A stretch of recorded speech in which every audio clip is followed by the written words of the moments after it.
آج ایران تو کل فلسطین کی باری ہے، الیوم ایران وغدن فلسطین۔ اور اس انقلاب کے بعد یاسر عرفات کا تہران میں فاتحین جیسا استقبال کیا گیا۔ لبنان پر قبضے کے لیے اسرائیلی جنگ۔ کیمپ ڈیوڈ معاہدے پر دستخط کے بعد مصر عرب اور اسرائیلی کشمکش کے دائرے سے باہر نکل گیا۔ چنانچہ اب اسرائیل نے اپنی تمام تر قوت ایک طرف مبذول کی، اور خاص طور پر اس نے لبنان میں ابھر رہی فلسطینی فوجوں کو ختم کرنے کا منصوبہ بنایا۔ چنانچہ اسرائیلی فوجوں نے 1981 کے دوران ایسے فلسطینی ٹھکانوں پر زمین، سمندر اور فضا ہر طرف سے حملے کیے۔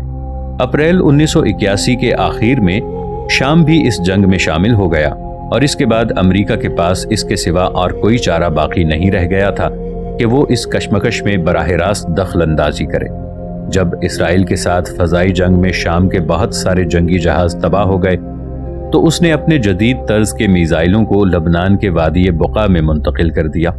امریکہ کو شامی اور اسرائیلی فوجوں کے درمیان شدید مارکہ آرائی کے خطرے کا احساس ہوا، چنانچہ اس نے براہ راست مداخلت کرنا ہی مناسب سمجھا، اور اس مسئلے کو حل کرنے کے لیے اس نے اپنے خصوصی ایلچی فلپ حبیب کو لبنان بھیجا۔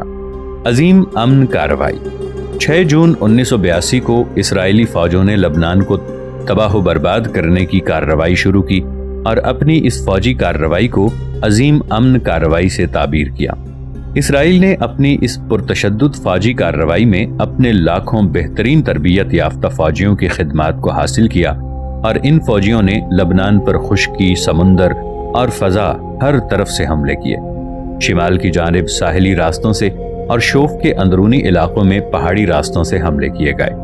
14 جون 1982 کو اسرائیل کی چھاپہ مار فوجوں نے کتائب ملیشیا کے ساتھ مل کر شوف کے نشیبی علاقوں پر حملہ کر دیا، اور اس علاقے میں موجود تمام رضاکار فلسطینی فوجیں موت کے منہ میں گھر گئیں، اور رفتہ رفتہ چاروں طرف سے ان پر دباؤ بڑھتا گیا، یہاں تک کہ اس علاقے پر اسرائیلی فوجوں کا قبضہ ہو گیا۔ اس موقع پر کئی سوال ابھرتے ہیں۔ لبنانی فوجوں نے اسرائیلی فوجوں کا مقابلہ کیوں نہیں کیا جبکہ ان کا فلسطینی فوجوں کے ساتھ اتحاد تھا؟ سیدہ علاقے میں فلسطینی فوجوں کے کمانڈر حاجی اسماعیل نے بلا مقابلہ شکست کیوں قبول کر لی، جس کے نتیجے میں اسرائیلیوں نے اس علاقے میں زبردست تباہی مچائی؟ اس کے برخلاف قومی فوجوں نے بیروت کی طرف بڑھنے والے اسرائیلی دستوں کا جم کر مقابلہ کیا، اور اسرائیلی حکام کو اس بات کا یقین ہو گیا کہ اس شہر پر قبضہ کرنے کے لیے ان کو بہت بھاری قیمت ادا کرنا پڑے گی۔ فلسطینیوں نے لبنانی صدر سرکیس کے ساتھ بات چیت کرنے کی کوشش کی، لیکن اس نے ان سے ملاقات تک کرنے سے انکار کر دیا۔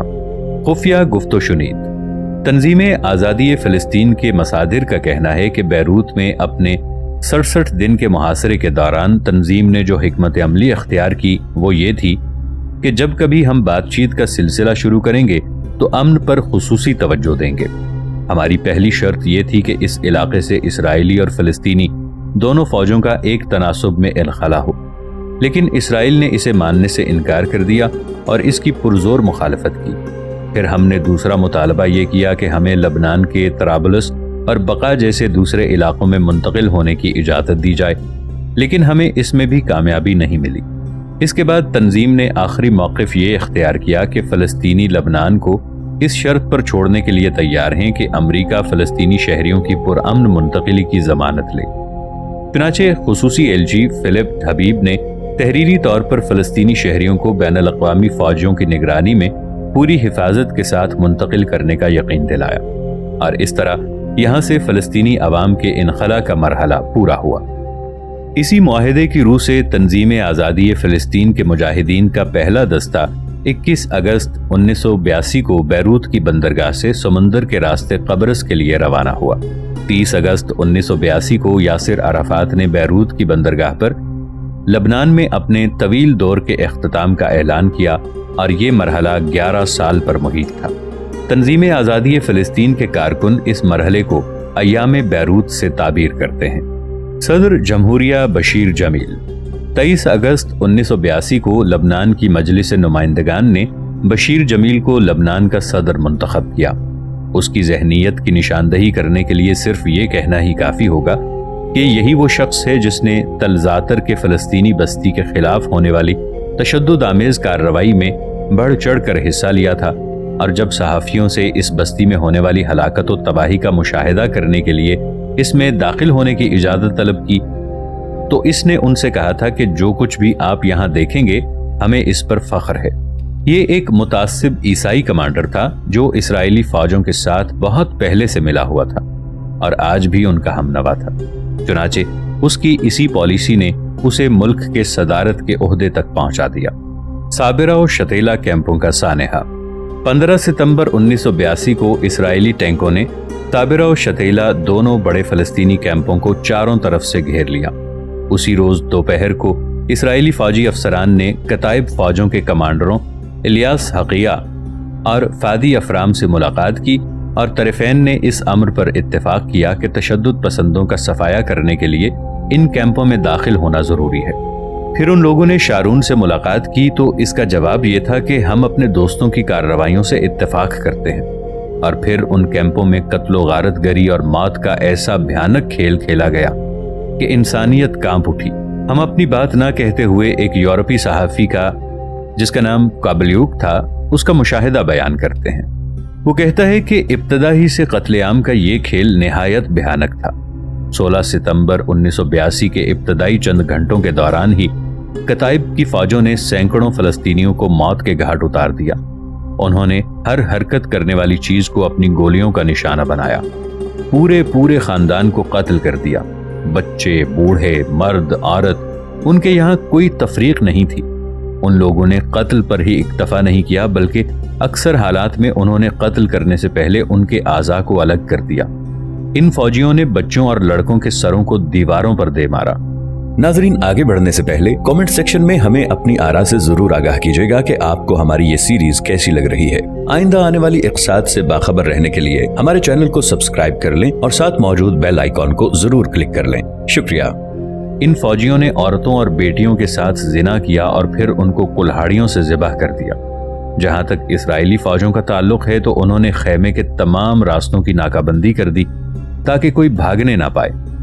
اعداد و شمار سے پتہ چلتا ہے کہ اس سانحے میں 3000 سے زائد افراد جاں بحق ہوئے۔ اس بھیانک قتل عام نے پوری انسانیت اور بالخصوص فلسطینیوں کے ضمیر کو جھنجھوڑ کر رکھ دیا، اور اس سانحے کے بعد اب اس معاملے میں کسی تعویل اور توجیہ کی گنجائش باقی نہیں رہ گئی کہ امریکہ سمیت دیگر یورپی ممالک نے اب تک جو ضمانتیں دیں یا جو امن معاہدے کیے وہ سب کے سب مظلوم فلسطینی عوام کو اس صفحہ ہستی سے مٹانے کی سازش کا حصہ تھے۔ اس سانحے نے اس حقیقت کو بھی ثابت کر دیا کہ کتائب اور یہودیوں کے وحشی فوجیوں نے مسلمانوں کے خون کے علاوہ کسی اور چیز سے تشفی نہیں پائی۔ اس سے ایک اور بات بھی صاف ہو جاتی ہے کہ ان کے لیے مہذب اور متمدن ہونے کے تمام دعوے جھوٹے ہیں، بلکہ یہ قبیح مجرمانہ حرکتوں پر پردہ ڈالنے کا ایک ڈھونگ ہے۔ بیروت میں فلسطینیوں کے قتل عام اور لبنان سے تنظیم فلسطین کے خروج کے نتیجے میں تنظیم آزادی فلسطین اور شام کے درمیان تعلقات بگڑ گئے۔ مجلس وطنی کی 16ویں کانفرنس کی ایک میٹنگ میں صلاح خلف نے کہا، کون کہتا ہے ہم شام کے ساتھ اتحاد اور فوجی تعاون کے خواہش مند نہیں ہیں؟ لیکن کیا شام نے ہماری اصل حیثیت کو تسلیم کیا؟ کیا شام نے ہمارے لیے مستقل وطن کی قرارداد سے اتفاق کیا؟ بیروت کی جنگ کے دوران شام سے اس بات کی امید تھی کہ وہ اس سے زیادہ کچھ کرے گا جتنا کہ اس نے کیا۔ اگر اس موقع پر شام بھی جنگ کا محاذ کھول دیتا تو یہ جنگ زیادہ پرتشدد اور فیصلہ کن ہوتی۔ عظیم امن کارروائی کے نتائج۔ اسرائیل کی طرف سے اس امن کارروائی کا بنیادی مقصد بیروت میں 1971 سے قائم تنظیم آزادی فلسطین کے فوجی اڈوں کو تباہ کرنا تھا۔ ان کا ماننا تھا کہ تنظیم آزادی فلسطین کے مجاہدین کو راستے سے ہٹا دینے کے بعد مغربی کنارے اور غزہ کے علاقوں سے فلسطینیوں کو بے دخل کرنے کا عمل آسان ہو جائے گا۔ اپنے شہریوں کی امن و حفاظت کے پیش نظر تنظیم آزادی فلسطین نے بیروت کو خالی کرنے کا فیصلہ کیا، جبکہ انہوں نے 2 ہفتے سے زیادہ مدت تک شدید محاصرے کا ثابت قدمی سے سامنا کیا۔ امریکی فوجوں، جس میں مختلف ممالک کی فوجیں شامل تھیں، ان کی نگرانی میں فلسطینیوں کے انخلا کا عمل شروع ہوا اور تقریباً 8000 فلسطینی مجاہدین نے اس شہر کو چھوڑ دیا اور وہ دور دراز کے عرب ممالک میں تقسیم کر دیے گئے۔ اور اس امن کارروائی کے دیگر نتائج یہ ہوئے کہ فلسطینیوں کی فوجی صلاحیت کو زبردست نقصان پہنچا۔ تنظیم آزادی فلسطین کے متعدد سیاسی دفاتر بھی اس کے زد میں آ گئے۔ صابرہ و شاتیلا کیمپوں کے سانحے میں جانی نقصان کے علاوہ فلسطینیوں کا زبردست مالی نقصان بھی ہوا۔ تحریک فتح کے خلاف بغاوت۔ مارکہ بیروت سے جہاں یاسر عرفات کو کسی حد تک علامتی کامیابی ملی، وہیں شام کو افسردگی اور شرمندگی کا احساس ہوا۔ اس نے اس علاقے میں موجود اپنی فوجوں کو ہٹا لیا، جبکہ بیروت میں موجود شامی فوجیں فلسطینی فوجوں میں شامل ہو گئیں۔ شام اس موقع پر ایک جشن فتح منعقد کرنا چاہتا تھا اور اسے امید تھی کہ یاسر عرفات دمشق کے اس جشن میں شرکت کریں گے، لیکن دمشق آنے کی بجائے یاسر عرفات نے اس کے ازلی دشمن مصر کا سفر کیا۔ چنانچہ دمشق نے عرفات کے خلاف ایک جنگ چھیڑ دی اور اس سے مخالفین کی ہمت افزائی کی۔ چنانچہ مشرقی لبنان میں آباد شام کے حامی فلسطینی لیڈروں نے عرفات کے خلاف اخباری بیانات کا ایک سلسلہ شروع کر دیا اور ان پر مختلف الزامات عائد کرتے ہوئے اپنے عہدے سے مستعفی ہو جانے کا مطالبہ کیا۔ بعض فلسطینی لیڈروں کی اس باغیانہ روش نے عرفات کی قیادت کو بہت زیادہ متاثر کیا اور ان کی تنقید کا سلسلہ صرف تنظیم آزادی فلسطین تک ہی محدود نہیں رہا، بلکہ تحریک فتح کو بھی نشانہ بنایا گیا، جسے عرفات اپنا مضبوط قلعہ سمجھتے تھے۔ بہرحال یاسر عرفات اپنی قیادت کے گرد منڈلا رہے خطرات کے بادل کو وقتی طور پر ٹالنے میں کامیاب ہو گئے، لیکن ان کی قیادت کے خلاف یہ چنگاری دبی رہی اور وقتاً فوقتاً سر اٹھاتی رہی اور بسا اوقات عرفات کی پالیسیوں کے لیے ایک چیلنج ثابت ہوتی رہی۔ فتح کے ہیرو۔ یہ موقع مناسب ہے کہ فتح کے بعض اہم لیڈروں پر کچھ روشنی ڈالی جائے۔ یاسر عرفات کا پورا نام عبد الرحمن عبد الرؤف عرفات القدوی الحسینی تھا۔ دسمبر 1929 میں آپ کی پیدائش ہوئی۔ آپ کا تعلق قدس کے اس مشہور حسینی خاندان سے تھا جس نے برطانیہ کی انتداب حکومت کے دوران فلسطین میں چل رہی جنگ آزادی میں بڑھ چڑھ کر حصہ لیا۔ مفتی حاجی امین حسینی انگریزوں اور یہودیوں کے خلاف جہاد اور کشمکش کی ایسی علامت تھے جنہوں نے کسی موڑ پر بھی جھکنا منظور نہیں کیا اور نہ ہی کسی کمزوری کا مظاہرہ کیا۔ اسی خاندان کے دوسرے سپوت عبد القادر حسینی جہاد مقدس فوج کے کمانڈر تھے جو کہ معرکہ قسطل میں شہید ہوئے۔ جہاں تک یاسر کا تعلق ہے تو وہ آپ کا قلمی نام تھا جو مشہور ہو گیا۔ قاہرہ میں انجینئرنگ کی تعلیم حاصل کی۔ آپ فلسطینی طلبہ تنظیم کے بانیوں میں سے ہیں۔ قاہرہ ہی میں 1951 میں آپ کی ملاقات صلاح خلف سے ہوئی جو یافا کے ایک سبزی فروش کے فرزند تھے۔ خلیل وزیر کا آبائی وطن رام اللہ تھا، لیکن آپ کا خاندان غزہ میں مقیم ہو گیا تھا۔ جب آپ ثانوی مرحلے میں زیر تعلیم تھے تو اسی وقت سے آپ نے سینا کے علاقوں میں یہودیوں کے خلاف مسلح کارروائیوں میں حصہ لینا شروع کر دیا تھا۔ مصری انٹیلیجنس نے آپ کو یہودیوں کے خلاف بعض کارروائیوں میں ملوث ہونے کے جرم میں گرفتار کر لیا اور مصر سے باہر نکال دیا، تو وہاں سے آپ سعودی عرب اور پھر کویت منتقل ہو گئے، اور کویت میں آپ کی ملاقات خالد حسن سے ہوئی اور پھر ان لوگوں نے تحریک فتح کی داغ بیل ڈالی۔ اس تحریک نے مسئلہ فلسطین کو حل کرنے کے ضمن میں مثبت اور منفی دونوں پہلوؤں سے ماضی میں بھی اہم رول ادا کیا ہے اور آج بھی کر رہی ہے۔ جون 1967 کی مصر اور اسرائیل جنگ۔ واقعات کا تسلسل۔ 10 مئی 1976 کو اسرائیلی فوج کے جنرل رابن نے دھمکی دی کہ اگر فلسطینی رضاکار فوجوں نے اپنی سرگرمیوں کو بند نہیں کیا تو اس کی فوجیں دمشق میں داخل ہو کر ان کے فوجی ٹھکانوں کو تباہ و برباد کر دیں گی۔ 14 مئی 1967 کو اسرائیلی وزیر اعظم لیفی اشکول نے کہا کہ اسرائیل کسی قیمت پر گھس بیٹھ کی اجازت نہیں دے گا اور وہ اس پر روک لگانے کے ضمن میں مناسب اقدامات اٹھانے پر غور کر رہا ہے۔ 16 مئی 1967 کو مصری فوج کے جنرل نے بین الاقوامی فوج کے کمانڈر کو ایک ٹیلی گرام دیا جس میں اس بات کا مطالبہ کیا گیا تھا کہ سرحدی علاقوں میں تعینات وہ اپنے نگراں فوجوں کو ہٹا لے۔ اسی روز اقوام متحدہ کے جنرل سیکرٹری یوسانت نے اقوام متحدہ میں مصر کے مستقل ممبر کو بلا کر یہ کہا کہ بین الاقوامی فوجوں کا جزئی انخلا تو منظور نہیں ہے، یا تو یہ فوجیں سرحد کے تمام ٹھکانوں سے واپس آ جائیں گی یا وہ اسی صورتحال پر باقی رہیں گے۔ 17 مئی کو مصری فوجوں نے یوگوسلاویہ فوج کے ٹھکانوں پر قبضہ کر لیا۔ 18 مئی کو مصر نے اقوام متحدہ کے جنرل سیکرٹری یوسانت سے سرکاری طور پر مطالبہ کیا کہ وہ بین الاقوامی فوجوں کو جتنی جلد ممکن ہو اس کی سرزمین اور غزہ کے علاقوں سے ہٹا لے۔ 19 مئی کو یوسانت نے بین الاقوامی فوجوں کے انخلا کا حکم صادر کر دیا۔ 15 مئی کو اسرائیل نے جزئی طور پر اور مصر نے پورے طور سے جنگ کی تیاری کا اعلان کیا۔ 22 مئی کو مصر نے تہران کے بحری راستوں کو بند کر دیا اور جمال عبد الناصر نے یہ اعلان کر دیا کہ اگر اسرائیل جنگ پر آمادہ ہے تو ہمیں بھی کوئی اعتراض نہیں ہے۔ 23 مئی کو اسرائیلی وزیر اعظم ایشکول نے اعلان کیا کہ تہران کے ساحلی علاقوں میں جہاز رانی سے روکنا ایک فوجی کارروائی کے مترادف ہے۔ اسی روز شام کو امریکی صدر جانسن نے اعلان کیا کہ بحری راستوں کو بند کرنا ایک غیر قانونی عمل ہے۔ 24 مئی کو امریکہ اور برطانیہ سب نے عقبہ کے بحری راستوں کو بین الاقوامی جہاز رانی کے لیے کھولنے کی ضرورت پر زور دیا، خواہ اس کے لیے طاقت کا استعمال ہی کیوں نہ کرنا پڑے۔ 26 مئی کو اسرائیل کے وزیر خارجہ ابوائبا نے امریکی صدر سے ملاقات کے بعد یہ اعلان کیا کہ 1956 کی سوئس جنگ کے بعد شرم الشیخ سے اسرائیلی فوجیوں کی واپسی اس شرط پر ہوئی تھی کہ ان سمندری راستوں میں جہاز رانی کی پوری آزادی ہوگی۔ 26 مئی کو جمال عبد الناصر نے یہ اعلان کیا کہ اگر اسرائیل کسی بھی عرب ملک کے خلاف کوئی جنگی کارروائی کرتا ہے تو ہم اس سے اس وقت تک لڑیں گے جب تک کہ وہ مقبوضہ عرب علاقہ اسرائیل کے ناپاک وجود سے خالی نہ ہو جائے۔